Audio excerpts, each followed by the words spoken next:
Ferrari at breakfast on LBC. Call 0345 6060 973.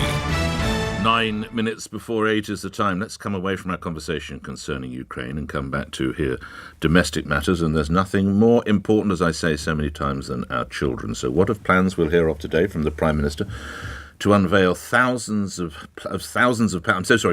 of pounds to help thousands of new parents cope with the challenges of family life.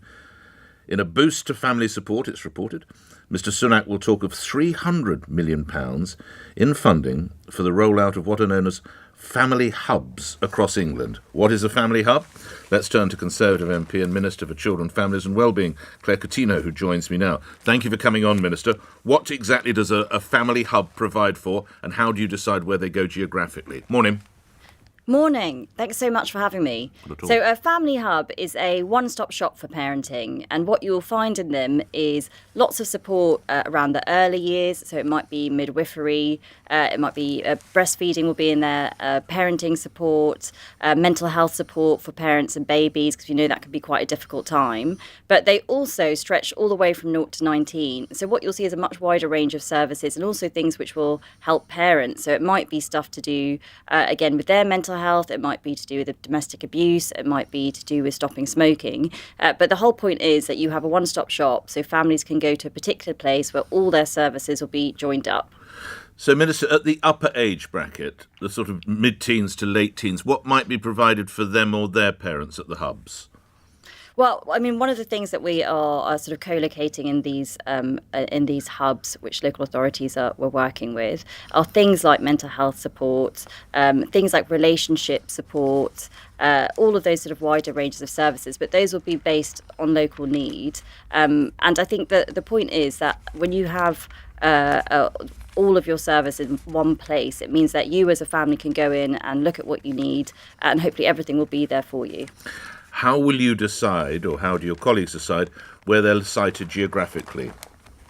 So we've looked at three particular things. One is deprivation, because obviously we want to target the most deprived areas. And second is areas where we've got poorer education and health outcomes. And that's what we're targeting when we picked 75 areas across the country. So that's half of all upper tier local authorities, but based on those particular three drivers.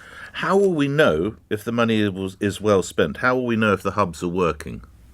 So we are going to do a rigorous outcomes evaluation. We're learning from different programmes in government. So, for example, the Supporting Families programme, which again has been rigorously evaluated, and you can see that children are going, they're much less likely to go into prison, much less likely to go into care. So we're looking at all of those frameworks, but we want to, as you say, make sure that we can build on the evidence, because frankly we want these to work.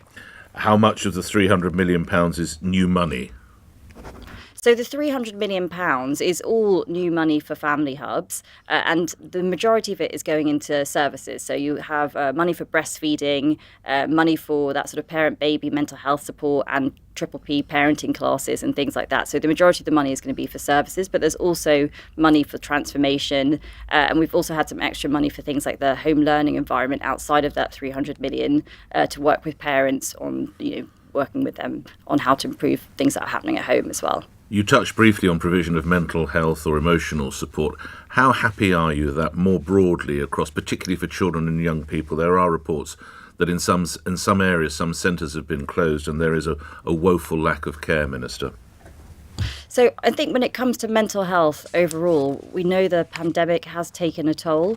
We had a State of the Nation report this week, and actually there was some signs of recovery, but I think in particular areas like older teens, for example, we know that lots of people are struggling. So I think there's two things that we're doing. Firstly is rolling out help in schools. So we've been rolling out mental health support teams in schools, as well as training up about 10,000 different colleges and schools have had senior mental health leads trained up by us. But we're also working very closely with health to make sure that access to mental health services through the health offer is also improved. OK, a couple of other stories while I have the benefit of you on the line. This is very much on your brief, the report that labelling children as overweight is fat shaming and can do more harm than good. An NHS scheme that measures primary school pupils' height and weight can cause them anxiety at weigh-ins and leads to teasing, says the National Child Measurement Programme. Do you agree?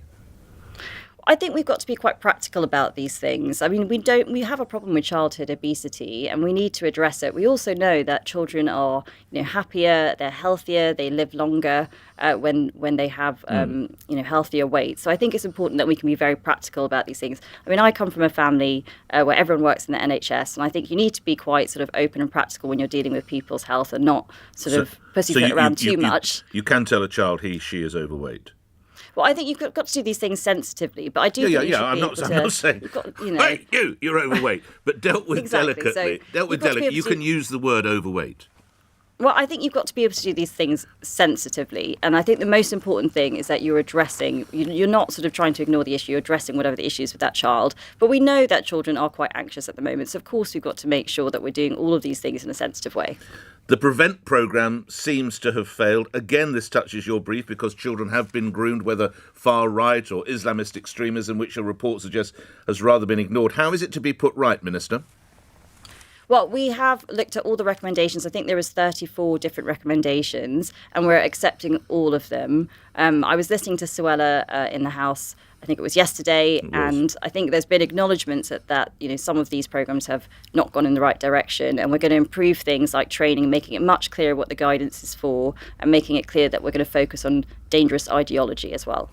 All right, just lastly, your party has a new, rather controversial deputy chairman who in the past has said that nurses who use food banks aren't budgeting correctly and you can make a meal for 30p. And he said today that he backs the return of the death penalty.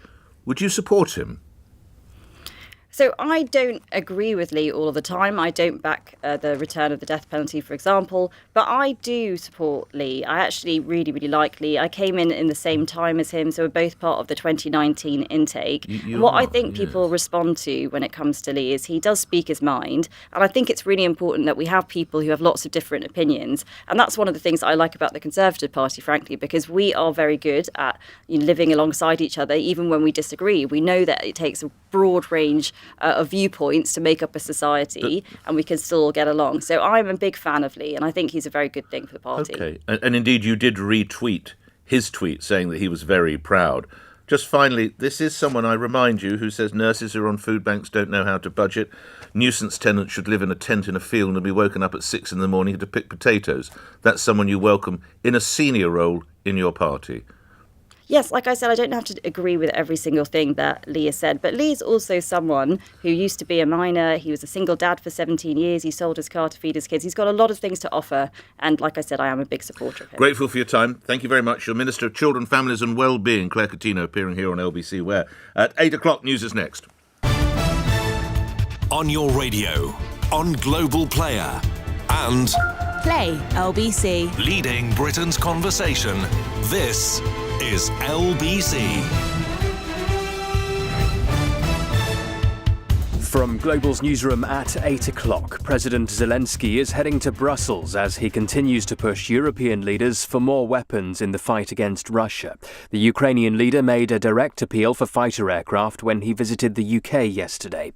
Rishi Sunak insists nothing is off the table. Labour's Shadow Foreign Secretary David Lammy has told Nick the request needs careful consideration. We here in the UK largely have Typhoons and F-35s. The request is for F-16s. I think the Dutch and